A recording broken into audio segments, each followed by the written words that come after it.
ये कहानी है मुरादाबाद शहर की, जहाँ शहर के आखिरी छोर पर रहती थी चंपा। चंपा लोगों के घरों में काम करके अपना जीवन यापन किया करती थी। उसकी 5 साल की बेटी भी थी जिसका नाम था नैना। वो नैना से बहुत प्यार करती थी। मम्मी, मैं स्कूल कब जाऊंगी? अरे तू क्या करेगी स्कूल जाकर? पढ़ूंगी लिखूंगी। क्या करेगी पढ़ लिख कर? तुझसे झाड़ू लगाने को कहा था, लगा दी? हाँ माँ, मैंने सारा काम कर दिया। मुझे स्कूल जाने दो ना, मुझे भी बाकी बच्चों की तरह पढ़ना है। नहीं नहीं, कोई जरूरत नहीं है। अरे चंपा, पास के चुंगी वाले स्कूल में नाम लिखवा देना नैना का। वो सरकार की तरफ से फ्री है, वरना अगर उन्हें पता चला कि तुम बच्ची को नहीं पढ़ा रही हो तो तुम पर कार्रवाई हो सकती है। आजकल तो बड़े चोंचले हैं, पहले जमाने में सही था, लड़कियां अपने घर का काम करती थी सिर्फ।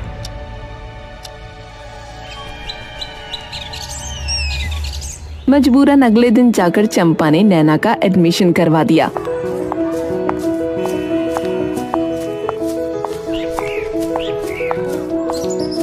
अब कल से तू स्कूल जाएगी, लेकिन एक बात याद रखना। क्या मम्मी? कभी किसी अनजान इंसान से मत बात करना। कोई अजनबी मिले और वो कोई तुझे चीज दे तो मत खाना बिल्कुल। ठीक है मम्मी, नहीं खाऊंगी। और हाँ, घर का काम ना छूटना चाहिए स्कूल के चक्कर में। नहीं छूटेगा माँ। शाम का वक्त था, सूरज ढल रहा था और चंपा अपनी छोटी सी झोपड़ी में बैठकर नैना के लिए स्कूल की ड्रेस पर इस्त्री कर रही थी। तभी राधा फिर से आ गई। चंपा रसोई में जाती है और 2 कप चाय तैयार करती है।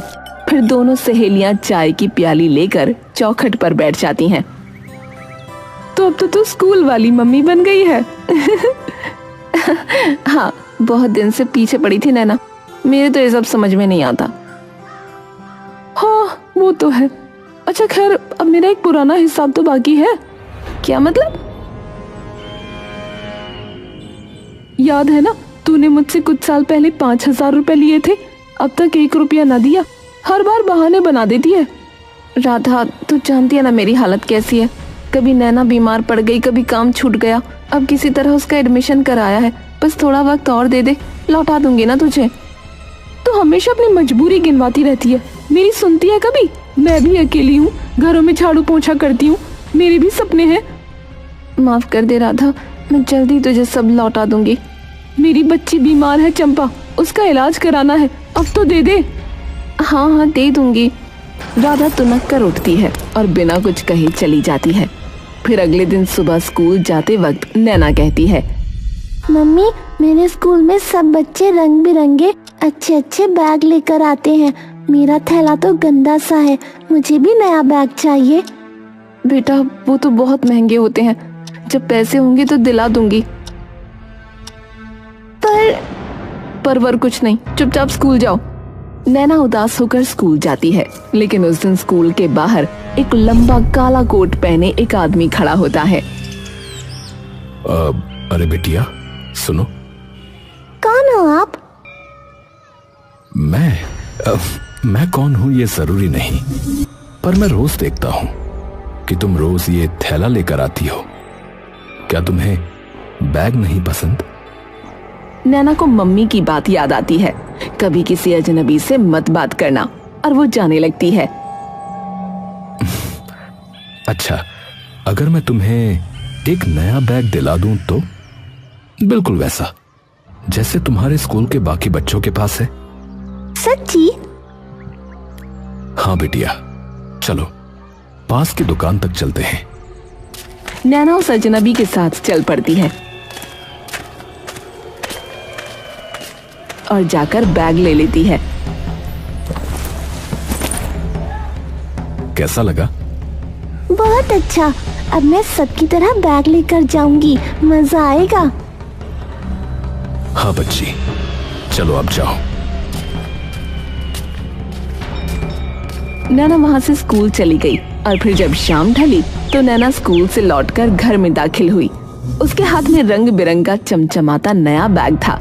जैसे ही चंपा की नजर उस बैग पर पड़ी, उसकी आंखें हैरानी से फैल गईं। ये बैग नैना तुझे कहाँ से मिला? स्कूल के बाहर एक अंकल मिले थे, उन्होंने दिला दिया। क्या? एक अजनबी ने? मैंने तुझे कितनी बार समझाया किसी अजनबी से बात मत करना, और तू उससे बैग भी ले आई। मम्मी वो बहुत अच्छे थे, बोले मैं रोज पुराना थैला लाती हूँ तो बैग दे दिया। अच्छा, अब तुझे अच्छे बुरे की समझ आ गई। कौन था वो? नाम पता कुछ बताया? नहीं मम्मी, कुछ नहीं बताया, बस दिया और चले गए। चंपा का चेहरा डर और गुस्से से तमतमा उठा, उसकी सांसें तेज हो गईं। सुन ले नैना, अगर वो आदमी दोबारा दिखे तो ये बैग ले जाकर वापस दे देना, और दोबारा उससे बात की तो देखना मैं क्या करूंगी। ठीक है मम्मी। अगले दिन नैना स्कूल गई, लेकिन वो अजनबी उसे नहीं मिला। लेकिन परसों स्कूल के बाद फिर वही लंबा काले कोट वाला आदमी स्कूल के बाहर खड़ा था। अरे बेटिया, बैग कैसा लगा? अच्छा लगा, पर मम्मी ने बोला है आपको वापस देना। अरे बैग बाद में ले लूंगा, पहले ये बताओ आइसक्रीम खाओगी? नैना की आंखें चमक उठी। आइसक्रीम जो उसने कभी खाई ही नहीं थी, लालच ने मासूमियत पर जीत पाली। हाँ। अजनबी उसे पास की दुकान पर ले गया, सबसे बड़ी चॉकलेट आइसक्रीम दिलाई। नैना तो जैसे किसी सपने में थी, वो खुशी से उछलती रही और बैग वापस देने की बात भूल गई। चलो अब घर जाओ, मैं फिर मिलूंगा। अच्छा अंकल, आपका नाम क्या है? तुम मुझे अजनबी अंकल कह सकती हो, ठीक है?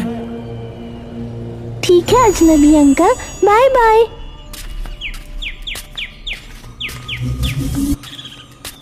घर आकर नैना ने सब उगल दिया। मम्मी आज मैंने आइसक्रीम खाई। क्या? किसके साथ? वही अजनबी अंकल के साथ। नैना तू सुधरेगी नहीं क्या?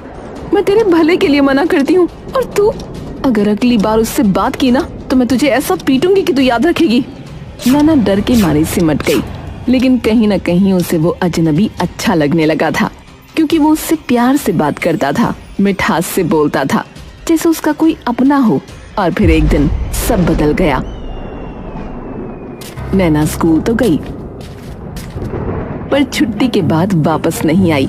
चंपा की सांसें थम गईं। 4 बजे, 5 बज गए, 6 भी बज गए, नैना नहीं आई। हे भगवान, मेरी बच्ची, कहीं वो अजनबी उसे किडनैप करके तो नहीं ले गया? नहीं नहीं, ऐसा नहीं हो सकता। शाम ढलने लगी थी, सन्नाटा गहराता जा रहा था। चंपा लगभग पागल हो चुकी थी,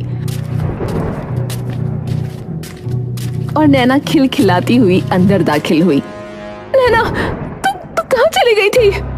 मम्मी आज मैं अम्यूजमेंट पार्क गई थी, झूले लगे थे गोल गोल। किसके साथ? अजनबी अंकल मुझे ले गए थे। तुझे कितनी बार कहा उससे मत मिलना, तू मेरी एक नहीं सुनती। आज तो तूने मेरी जान ही निकाल दी। अरे मम्मी, मैंने क्या कर दिया? चंपा उसके 2 जोरदार थप्पड़ मारती है। नैना बुरी तरह रोने लगती है कि तभी बाहर से राधा दौड़ती हुई आती है। चंपा, क्या हुआ? क्यों मार रही है बच्ची को? तू ही बता राधा, मैं इसे रोज समझाती हूँ, लेकिन ये रोज उस अजनबी से मिलती है। आज तो बिना बताए पार्क चली गई। अरे ओ पगली, बच्ची है, उसे क्या पता कौन है अच्छा है कौन बुरा है। तो मारने की बजाय उस आदमी का पीछा करना, देख कौन है वो, क्या चाहता है। हाँ, तू सही कह रही है, अब यही करना पड़ेगा। अगली सुबह उसकी आंखों में वो ममता नहीं थी जो रोज नैना को स्कूल भेजते वक्त चमकती थी। आज उसमें चिंता थी, डर था। आज चाहे कुछ भी हो जाए, मैं उस अजनबी को देखे बिना लौटूंगी नहीं। मम्मी क्या हुआ? कुछ नहीं, जल्दी जा और सीधे स्कूल जाना, कहीं और मत रुकना। नैना स्कूल की ओर बढ़ गई। उसके पीछे कुछ दूरी पर चंपा ने अपनी चुन्नी कसकर बांध ली और चुपचाप उसका पीछा करने लगी। पर स्कूल के बाहर कोई अजनबी नहीं था। चंपा छिपकर घंटों बैठी रही, लेकिन कुछ नहीं हुआ। अगले दिन फिर वही सिलसिला। नैना स्कूल गई, चंपा ने पीछा किया, लेकिन वो आदमी नहीं दिखा। आ क्यों नहीं रहा है? 1 हफ्ता बीत गया। उसने राधा को ये बात बताई। राधा, मैं थक गई हूँ, हर रोज जाती हूँ, बैठती हूँ, छिपती हूँ, पर वो नहीं आता। हो सकता है उसने तुझे देख लिया हो और अब वो छिप रहा हो, और शायद वो तुझे जानता हो और तुझसे बच रहा हो। हाँ, तो राधा एक काम कर, कल तू मेरी बेटी का पीछा करना। अगर वो अजनबी मिले तो मुझे फोन करना और पुलिस को भी बता देना। ठीक है, कल मैं जाऊंगी, देखती हूँ कौन है ये छुपा रुस्तम। अगले दिन राधा छिपकर नैना का पीछा करती है।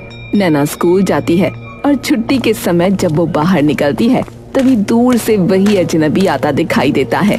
लंबा संजीदा चेहरा, वही काला कोट। अरे बिटिया, कैसी हो? अंकल, आज स्कूल से सीधे मेरे घर चलोगी? मम्मी मानेगी नहीं। बस थोड़ी देर की बात है। झूले हैं, चॉकलेट है और हाँ, आइसक्रीम भी। नैना का मन पिघल गया। वो मुस्कुराते हुए उसके साथ चल दी। राधा दूर से ये सब देख रही थी। अजनबी एक आलीशान बंगले के बाहर आकर रुका। बड़ा सा गेट, संगमरमर की सीढ़ियां और बगीचे में खिले महंगे फूल। राधा के लिए ये सब किसी सपने के जैसा था। ये तो कोई अमीर आदमी लगता है, पर ये नैना को क्यों लेकर आया है? राधा दौड़ते हुए वापस चंपा के पास गई। चंपा, जल्दी चलो, मैं तुम्हें उस आदमी का घर दिखाती हूँ। चलो, पुलिस को भी फोन कर दिया है।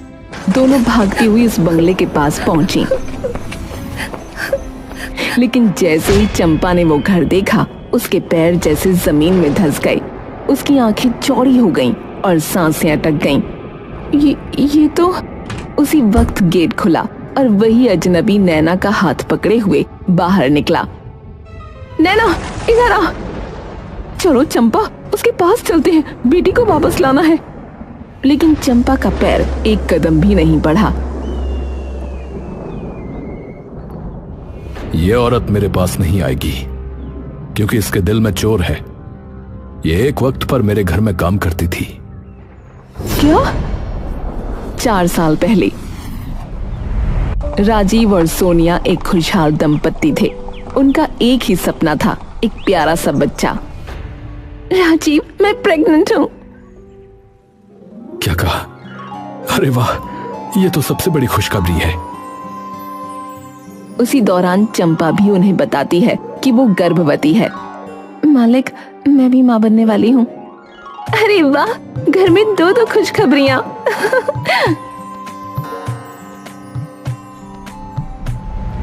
लेकिन चंपा, अब काम मत करो, तुम आराम करो, हम कोई और मेड रख लेंगे। नहीं मालिक, मैं काम छोड़ूंगी नहीं। आपकी सेवा करना मेरा फर्ज है। चंपा काम में लगी रही, लेकिन 6ठे महीने के दौरान एक दिन सफाई करते वक्त वो सीढ़ियों से गिर पड़ी। बचाओ, बचाओ! चंपा, क्या हो गया? उसे अस्पताल ले जाया गया।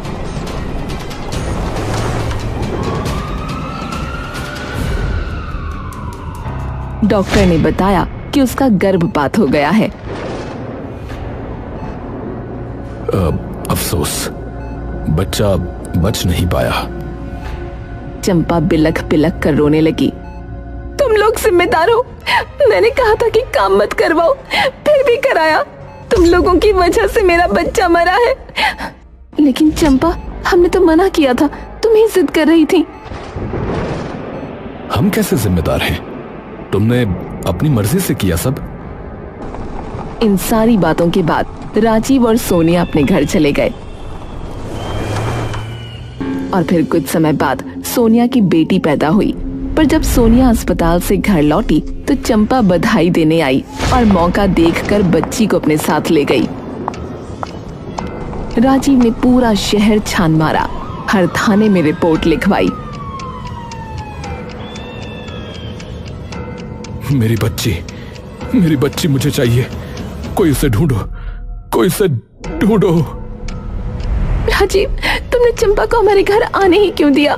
मुझे मेरी बच्ची चाहिए किसी भी हाल में। लेकिन चंपा का कोई अता पता नहीं था, न कोई फोटो, न कोई असली नाम।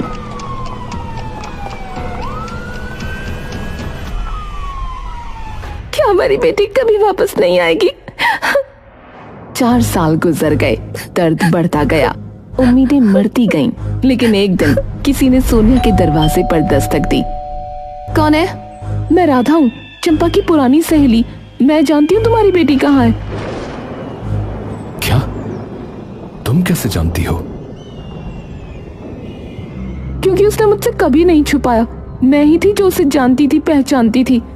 और यहीं से सच्चाई का पर्दा उठने लगा। तूने इन्हें सब कुछ बता दिया? तुझे तो मैंने मदद के लिए बुलाया था, तुझसे सब बांटा था, और तूने मुझे धोखा दे दिया। क्योंकि तूने भी मुझे धोखा दिया चंपा।